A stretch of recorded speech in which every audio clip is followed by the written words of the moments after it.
پر اطمینان جب انسان کو ہو جاتا، میرا رب اللہ ہے، ربی اللہ، انسان کے لیے نہ کوئی کھٹکا، نہ کوئی خطرہ، نہ کوئی خوف، نہ کوئی حزن۔ جو کچھ ہو رہا ہے کس کے اذن سے ہو رہا ہے؟ اللہ کے اذن سے۔ اللہ کے اذن کے بغیر پتا تک نہیں ہلتا۔ یہ کوئی اندھا بہرا مادہ نہیں ہے جس سے مجھے کوئی خوف ہو۔ اندھا بھینسا چلا آ رہا ہو اس سے تو ڈرنے کا ہر انسان کو ڈرنا چاہیے، نہ معلوم کس کو ٹکر مار دے۔ لیکن نہیں، اس کائنات کو چلانے والا ایک سمیع و بصیر خدا ہے، وہ جو میرا دوست ہے، میرا ولی ہے۔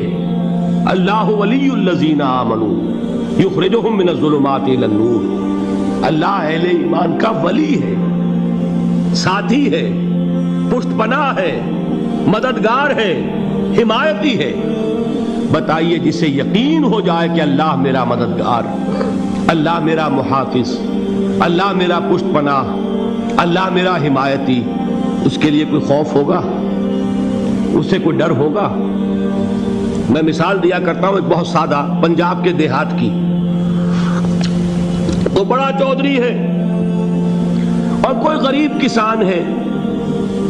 اس غریب کسان کے جانوروں کو ہر وقت اندیشہ ہوگا چوری کا، کوئی میری بھینس کھول کر نہ لے جائے، کوئی میرا بیل کھول کر نہ لے جائے۔ لیکن جس کے بارے میں یہ سب کو معلوم ہو کہ وہ جو بڑا چودھری ہے وہ اس کا دوست ہے، اس کی بچیا کو کوئی خوف ہوگا؟ اس کی بھینس پر کوئی ہاتھ ڈالے گا؟ اسے کوئی اندیشہ ہوگا؟ نہیں۔ کیوں؟ کہ وہ بڑا چودھری، بڑا اس کا یہاں کا سردار، جاگیردار، سب کو معلوم ہے وہ میرا دوست ہے، کوئی میرے خلاف اقدام نہیں کر سکتا۔ اس دنیا میں یہ چھوٹی سی بات اگر آپ کے دلی اطمینان اور سکون کا باعث بن سکتی ہے تو ذرا تصور کیجئے۔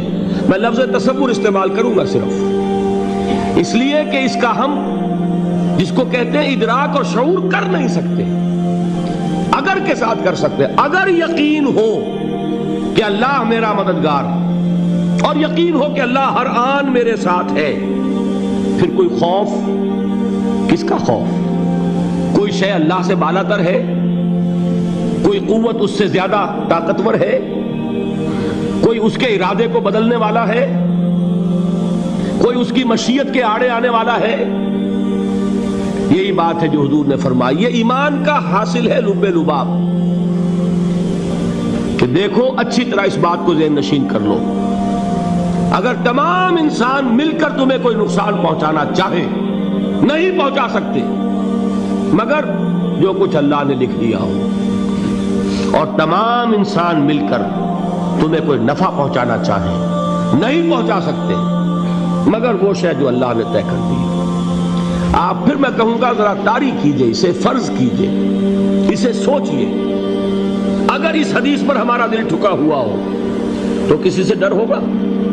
یہ مجھے نقصان نہ پہنچا دے، یہ میری رپورٹ خراب نہ کر دے، یہ میری انکریمنٹ نہ رکوا دے، یہ میرا یہ نہ بگاڑ دے، یہ میرے یہ نقصان نہ پہنچا دے۔ اس کا ڈر، اس کا ڈر، اس کا خوف، اس کی خوشامد، اس کے لیے جا کر طرح طرح سے اپنی عزت نفس کو ذلیل کروانا اس کے سامنے، یہ سب کچھ کیوں کرتا ہے انسان؟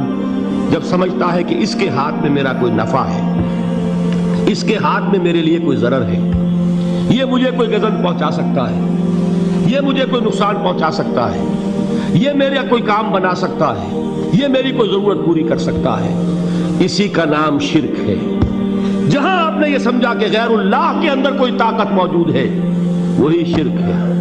بتوں سے تجھ کو امیدیں، خدا سے نو امیدی، مجھے بتا تو صحیح اور کافری کیا ہے؟ شرک تو یہ ہے جس پر بھی تمہیں یہ خیال ہے، کلمہ ہے یہ کلمہ سوم، لا حول ولا قوت الا باللہ۔ ذرا اس پر دل کو کبھی اگر آپ تصور کریں، پھر فرض کریں، دل ٹھک جائے اس پر، کوئی طاقت نہیں۔ یہی بات تھی جو شیخ عبد القادر جیلانی رحمۃ اللہ علیہ نے اپنی وصیت میں اپنے بچے سے کہی۔ 11ویں دینے والے ہیں، لیکن حضرت شیخ عبد القادر جیلانی کی وصیت اور تعلیمات کو کتنے لوگ ہیں کہ جانتے ہو؟ یہ جن مقامات تک پہنچے ہیں وہ کس چیز کی بدولت پہنچے ہیں؟ جو پیغام دیا وہ کیا تھا؟ اے میرے بچے، جس طریقے سے قرآن مجید میں حضرت لقمان کی نصیحتیں جو ہے نقل کر دی گئی ہیں، میں یہ عرض کروں گا بالفرض اگر قرآن حضرت عبد القادر جیلانی کے بعد نازل ہوا ہوتا تو شیخ عبد القادر کی یہ نصیحتیں بھی قرآن میں درج ہوتی۔ اتنی اونچی نصیحتیں ہیں۔ اے میرے بچے، اس حقیقت کو ذہن نشین کر لے، لا فاعل فی الحقیقت ولا مؤثر الا اللہ۔ اس کائنات میں نہ کوئی فاعل حقیقی ہے نہ مؤثر حقیقی ہے سوائے اللہ کے۔ کسی شے میں کوئی تاثیر نہیں اگر اللہ نہ چاہے۔ آگ جلا نہیں سکتی اگر اللہ نہ چاہے، پانی ڈبو نہیں سکتا اگر اللہ نہ چاہے، زہر ہلاک نہیں کر سکتا اگر اللہ نہ چاہے، کوئی چیز فائدہ نہیں پہنچا سکتی اگر اللہ نہ چاہے۔ تو در در پہ کیوں سر جھکاتے ہو؟ در در پر کیوں جبیں سائی کرتے ہو؟ سب کے سامنے کیوں ہاتھ پھیلاتے ہو؟ ایک اللہ سے مانگو، ایک اللہ کے سامنے زمین پر اپنی جبین رکھو۔ لا فاعل فی الحقیقت ولا مؤثر الا اللہ۔ نظر آتا ہے ہمیں کہ پانی پیاس بجھا دیتا ہے، پیاس بجھانے کی صلاحیت پانی میں نہیں ہے، اللہ کے اذن سے۔ کھانا بھوک مٹا دیتا ہے، بھوک مٹانے کی صلاحیت کھانے میں نہیں ہے، اذن رب میں۔ دیکھیے یہی یقین تھا حضرت موسیٰ علیہ السلام کا واقعہ یاد کیجئے۔ سامنے سمندر آ گیا ہے، قوم دیکھتی ہے پیچھے کہ گرد و غبار کا طوفان ہے۔ معلوم ہوا کہ فرعون اپنے لشکر سمیت آ گیا ہے۔ لشکر جب چلتا تھا تیز رفتاری کے ساتھ تو گرد و غبار کا جو طوفان اٹھتا تھا اس کا تصور کیجیے، اور لمحہ بلمحہ وہ قریب آ رہا ہے۔ پوری قوم نے کیا کہا؟ اے موسیٰ انا لمدرکون، اے موسیٰ ہم کو پکڑے گئے۔ قرآن مجید نے تو یہاں وہ باتیں نہیں لکھی ہیں، لیکن تورات میں یہ درج ہے کہ بنی اسرائیل جھگڑنے لگے، دست و گریبان ہو گئے موسیٰ کے ساتھ۔ موسیٰ ہمیں یہاں مروایا لا کر، اس سے تو ہم وہیں بہتر تھے، وہاں کھانے کو ملتا تھا، زندگی تو تھی، بیگار ہم کر رہے تھے، موت تو نہیں تھی۔ اب جو کچھ ہوگا اس کا تصور کرو، جس طریقے سے ہمارے ٹکڑے اڑائے جائیں گے۔ تو لڑ رہے ہیں حضرت موسیٰ علیہ السلام سے۔ یہ تورات کی تفصیل ہے۔ قرآن میں صرف اتنا آیا ہے، پریشان ہو کر انہوں نے کہا انا لمدرکون، موسیٰ ہم تو پکڑے گئے۔ اس وقت موسیٰ کا جواب کیا ہے؟ کلا ان معی ربی سیہدین، نہیں، میرے ساتھ میرا رب ہے، وہ راستہ دے گا۔ بتائیے کہاں راستہ نظر آ رہا ہے؟ یہ ہے ایمان بالغیب۔ راستہ نظر نہ آئے تب اللہ پر یقین ایمان ہے۔ جیب میں پیسے ہوں اور تب دل کو اطمینان ہے تو ایمان کس پر ہوا؟